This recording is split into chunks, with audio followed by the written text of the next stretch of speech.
Assalamualaikum warahmatullahi wabarakatuh. Kembali kita bertemu dalam video pembelajaran ekonomi bersama saya, Fitri Sufi. Tidak terasa kita sudah sampai pada materi tentang jurnal umum. Apa itu jurnal umum? Nah, kita bisa lihat di sini bagaimana konsep dari jurnal umum. Jurnal umum adalah sebuah catatan atau jurnal yang digunakan untuk mencatat semua jenis bukti transaksi, di mana transaksi tersebut adalah transaksi keuangan yang muncul dari semua transaksi keuangan di sebuah perusahaan pada periode tertentu. Nah, selanjutnya secara etimologis, kata jurnal itu sendiri berasal dari bahasa Prancis, yaitu jour, yang artinya adalah hari. Nah, jurnal umum ini digunakan untuk mencatat berbagai aktivitas transaksi keuangan secara kronologis, sesuai dengan tanggal dengan mencantumkan nama transaksi, kelompok akun, dan nominalnya pada kolom debit ataupun kolom kredit. Selanjutnya kita lihat bagaimana pengertian dari jurnal umum menurut beberapa para ahli. Di sini kita lihat bahwasanya menurut Wikipedia, jurnal umum adalah catatan akuntansi permanen yang digunakan untuk mencatat sejumlah transaksi keuangan perusahaan secara kronologis dengan menyebutkan akun apa saja yang didebit dan akun apa saja yang dikredit. Sedangkan menurut KBBI, jurnal umum ialah jurnal yang digunakan untuk mencatat transaksi keuangan berdasarkan periode waktu tertentu. Selanjutnya, menurut Ahmad Manarul Hakim, jurnal umum ialah buku harian atau formulir khusus yang digunakan untuk mencatat seluruh transaksi keuangan secara kronologis sesuai dengan urutan tanggal dengan mencantumkan nama transaksi, jenis akun, dan nominal saldo di kolom debit ataupun kredit. Lalu, apa sih kegunaan dari jurnal umum? Nah, jurnal umum itu digunakan untuk mencatat semua transaksi keuangan yang terjadi dalam periode tertentu yang ditujukan untuk kemudahan dalam kegiatan pengelolaan keuangan di perusahaan, baik bagi pihak internal maupun pihak eksternal sebuah organisasi atau sebuah perusahaan. Selanjutnya, kita lihat di sini bagaimana fisik atau bentuk dari jurnal umum. Secara umum, jurnal umum itu terdiri atas dua macam, yaitu jurnal umum dan jurnal khusus. Jurnal umum adalah jurnal yang digunakan oleh perusahaan jasa yang akan kita pelajari nanti, sedangkan jurnal khusus itu digunakan pada perusahaan dagang. Nah, ini akan kita pelajari ketika kita akan membahas akuntansi pada perusahaan dagang. Selanjutnya, mari kita lihat lagi format dari jurnal umum. Nah, di sini kita lihat bahwasanya jurnal umum itu terdiri atas beberapa kolom. Ada kolom tanggal, ada kolom debit, dan ada kolom kredit. Nah, di mana di sebelah kanan ini telah disediakan keterangan atau cara bagaimana mengisi kolom yang ada pada format jurnal umum. Kita lihat yang A. Nah, ini yang A diisi dengan jenis atau judul dari laporan yang dibuat. Jadi ketika kita membuat jurnal umum, otomatis kita tulis jurnal umum. Jangan lupa di atas ini kita akan menuliskan nama perusahaan, kemudian di bawahnya periode laporan dibuat. Jadi kapan laporan tersebut dibuat, kita tulis di bawahnya, misalnya periode Januari tahun 2021. Kemudian untuk B, ini diisi dengan halaman jurnal. Jadi kita bisa mendapatkan informasi halaman jurnal yang sedang kita kerjakan atau halaman jurnal yang kita baca atau kita lihat saat itu. Kemudian untuk kolom C ini diisi dengan tahun dan bulan terjadinya transaksi. Kolom D ini diisi dengan tanggal transaksi. Kemudian kolom E diisi dengan jenis akun yang sesuai dengan transaksi yang ada. Kemudian kolom F ini diisi dengan kode akun. Nah, pengisian kode akun ini biasanya dilakukan pada saat jurnal diposting ke buku besar. Bagaimana caranya memposting ke buku besar? Itu kita akan jelaskan pada video berikutnya setelah jurnal umum. Kemudian, kolom G ini diisi dengan jumlah akun yang didebit, sedangkan kolom H ini diisi dengan jumlah akun yang dikredit. Sebelum kita masuk pada pembahasan jurnal umum, dalam bentuk contoh-contoh transaksi dan bagaimana cara menyelesaikannya, kita harus mengetahui dulu saldo normal. Pada video sebelumnya kita sudah membahas tentang mekanisme debit dan kredit.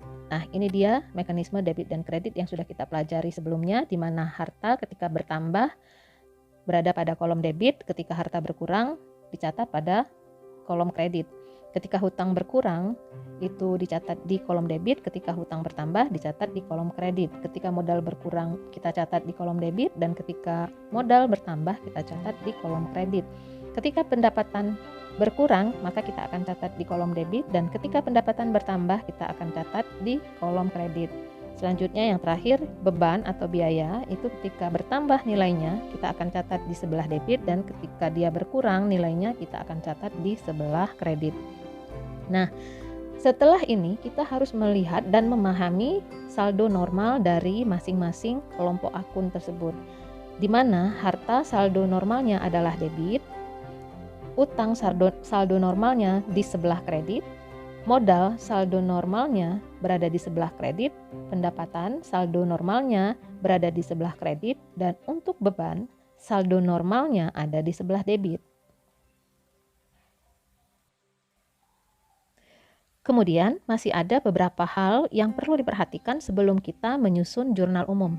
Yang pertama, kita harus memahami bagaimana persamaan akuntansi. Kita sudah belajar persamaan akuntansi beserta praktik penyusunan persamaan akuntansinya. Yang perlu diingat adalah bagaimana formula dari persamaan akuntansi itu sendiri.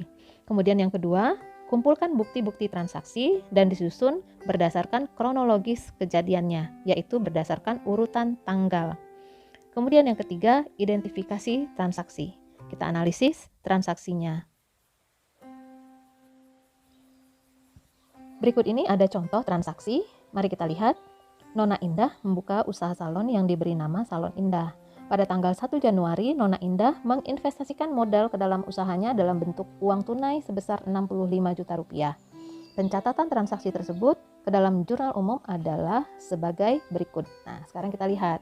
Ini tanggal, jangan lupa di sini kita tulis dulu bulan dan tahun. Januari tahun 2021, tanggal 1. Nah, kita lihat, kita coba analisis dulu di bawahnya. Bahwasanya Nona Indah ini katanya menginvestasikan modal ke dalam usahanya. Jadi dia menyetorkan ke Salon Indah dalam bentuk uang tunai, ya. Dalam bentuk uang tunai, kita hapus sebentar. Berarti dia dalam bentuk kas, maka kas di perusahaan akan bertambah itu sebesar 65 juta rupiah. Dan kemudian perusahaan akan mencatat penambahan modal sebesar 65 juta rupiah.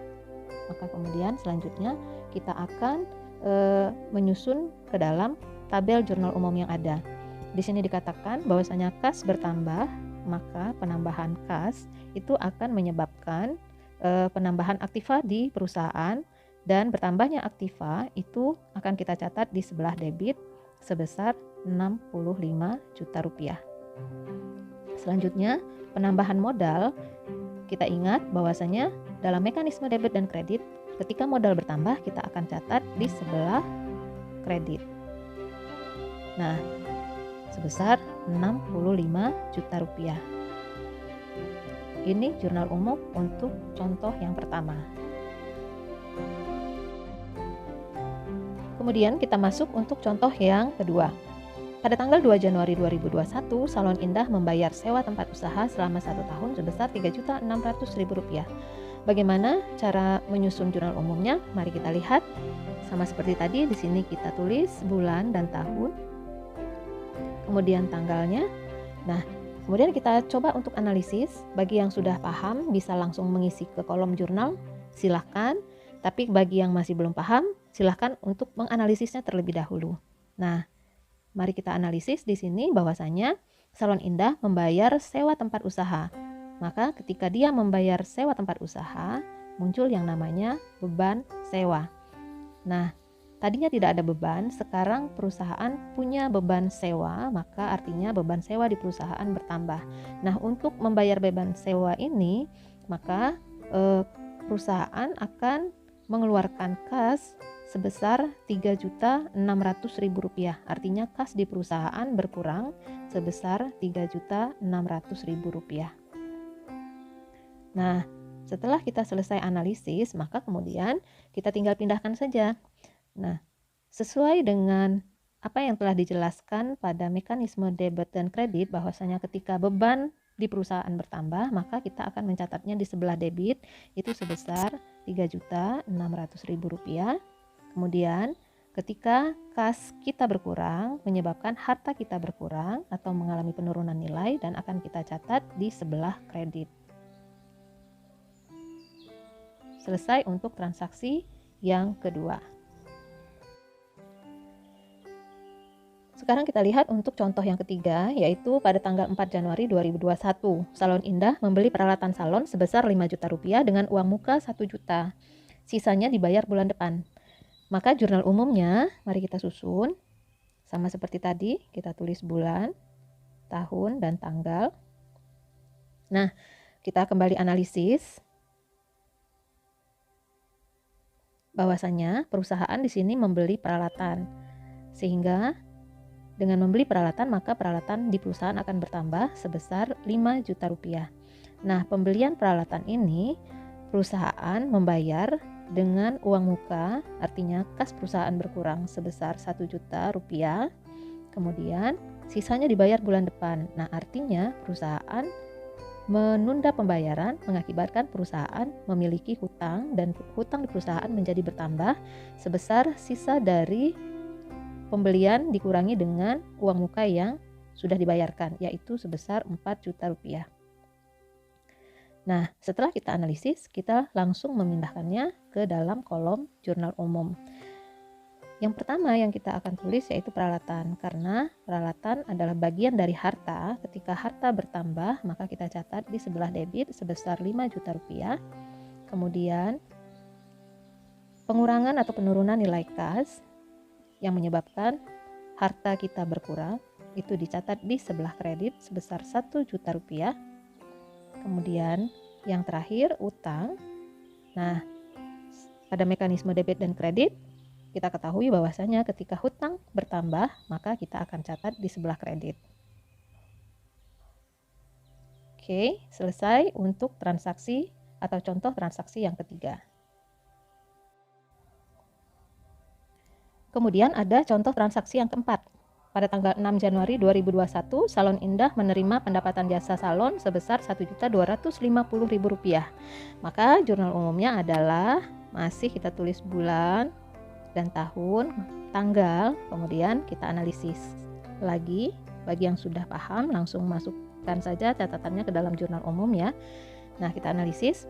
Salon Indah menerima pendapatan jasa salon sebesar Rp1.250.000. Nah, artinya kas di perusahaan itu bertambah sebesar Rp1.250.000 atas penerimaan pendapatan jasa. Nah, pendapatan jasa di perusahaan bertambah itu sebesar Rp1.250.000. Nah, setelah kita analisis, kita langsung pindahkan saja. Kas mengalami penambahan, artinya harta mengalami penambahan dan dicatat di sebelah debit Rp1.250.000. Kemudian pendapatan jasa. Nah, sesuai dengan apa yang telah kita pelajari di mekanisme debit dan kredit, ketika pendapatan bertambah, maka kita catat di sebelah kredit sebesar Rp1.250.000. Nah, selesai untuk contoh yang keempat yang merupakan contoh terakhir dari video pembelajaran ini. Berikut ini adalah tampilan dari jurnal umum untuk usaha Salon Indah milik Nona Indah. Seperti yang sudah kita bahas dari tanggal 1, tanggal 2, tanggal 4, dan tanggal 6 yang setelah kita susun dalam format jurnal umum, maka tampilannya seperti ini. Dan kita lihat di baris akhir ini setelah kita jumlahkan bahwasanya antara kolom debit dan kolom kredit nilainya sama besar atau sudah seimbang. Setelah dijelaskan bagaimana caranya menyusun jurnal umum yang benar, berikut ini disediakan 3 buah transaksi dari sebuah perusahaan konsultan milik Nona Aulia. Nah, silahkan Ananda semua tulis jawabannya di kolom komentar, di mana soal ini ditujukan untuk menguji seberapa jauh pemahaman Ananda semua dalam memahami bagaimana caranya menyusun jurnal umum. Jangan lupa ya, silahkan tulis jawabannya di kolom komentar. Selamat belajar dan semangat belajar. Semoga video ini bermanfaat untuk kita semua. Jangan lupa like, share, dan subscribe video ini agar kedepannya kita bisa memberikan dan membuat video pembelajaran yang lebih baik lagi. Terima kasih. Assalamualaikum warahmatullahi wabarakatuh.